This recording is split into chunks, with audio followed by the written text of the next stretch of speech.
One of people today is Monday, March 9th, 2026.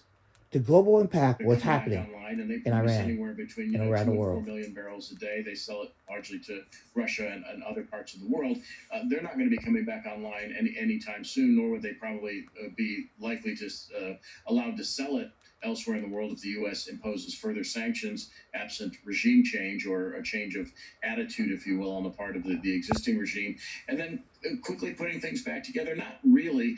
It's going to take weeks to months to restore the production capacity of the various installations that have been hit. Once these facilities, as we heard earlier in the program, are taken offline, you can't just flip a switch and throw them back on. So there'll be weeks to months of disruptions. And again, with respect to the Strait, with respect to the Persian Gulf, Karg Island, which the president said the United States might militarily take over, that's another step in the war that would leave this far from being completed.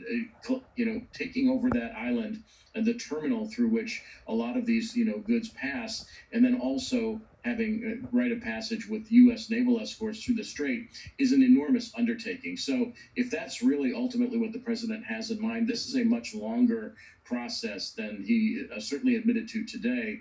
And today's admission, skeptical people believe might have been largely in response to the market behavior we saw literally 24 hours ago.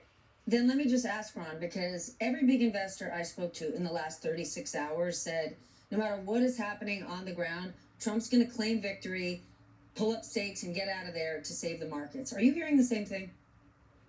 Yeah, pretty much. I think that's what everybody believes, that there's an off ramp somewhere that allows the president to declare victory of whatever kind he decides to declare. Again, that doesn't include regime change. It doesn't include control of the strait. It doesn't include military control of Karg Island, which is a key choke point in that region for the dispensing of these various goods. So yeah, I think that's what everybody has on their mind. That's why there was such a violent reaction in the markets.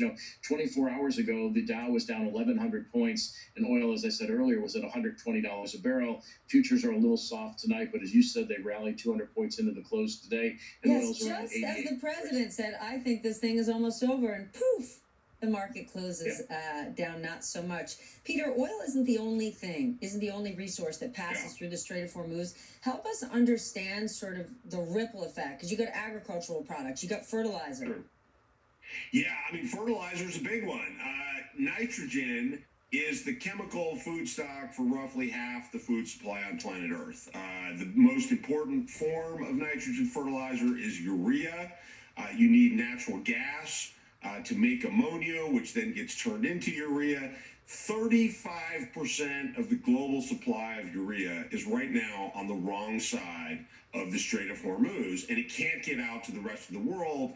Look at the calendar. In the Northern Hemisphere, farmers are trying to figure out how much fertilizer to put on their fields, and they were already, in the U.S. in particular, going lean because they were stuck with tariffs on fertilizer. They only recently got an exemption after the Supreme Court struck down the so-called reciprocal tariffs.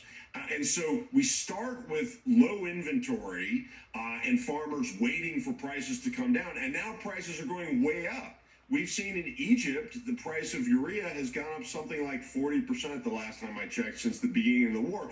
And if farmers decide to put less fertilizer on their fields, that turns into lower yields. That's less food. That sends prices up. We're talking about in wealthy countries, right? In North America, in Europe, in East Asia, higher costs for food. And in places like sub-Saharan Africa, South Asia, where people are hand to mouth, where many people already don't have 3 meals a day, if you jack up the cost of fertilizer, by the way, at the same time that the dollar is strengthening, which means anybody who's got to import fertilizer, which is priced in dollars, now has to pay more. Well, the net effect of that is potentially malnutrition. But, I'm hearing from people as far away as Vietnam who are trying to export tropical fruits to Europe and the U.S., who are now dealing with sharply higher air freight rates because the cost of jet fuel is higher. And because you can't fly over the Persian Gulf, the airport in Dubai, which is the most important cargo airport on Earth, is effectively off limits. And so you need more planes to fly longer routes,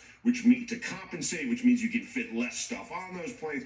so that the rates go up. I mean, we're talking about shipping across the Pacific from Vietnam to Los Angeles. I mean, that's pretty far afield from the Persian Gulf. We see air freight rates up there significantly. This is a global phenomenon, and the longer it goes, the worse the effects will be. Susan, I'm so sorry.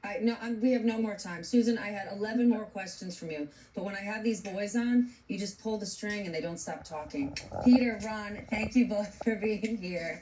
I loved having you on. Susan as well. I will see you all soon. Coming on later in the show, the feud between the president and comedian Bill Maher is highlighting something that our president struggles with: the difference between bias and opinion. But first, right after the break, the president leaves the door open for boots on the ground in Iran, sparking fresh concerns of a possible draft. We'll look at what's ahead for the war with a retired Army commander. The 11th hour just getting underway on a Monday night.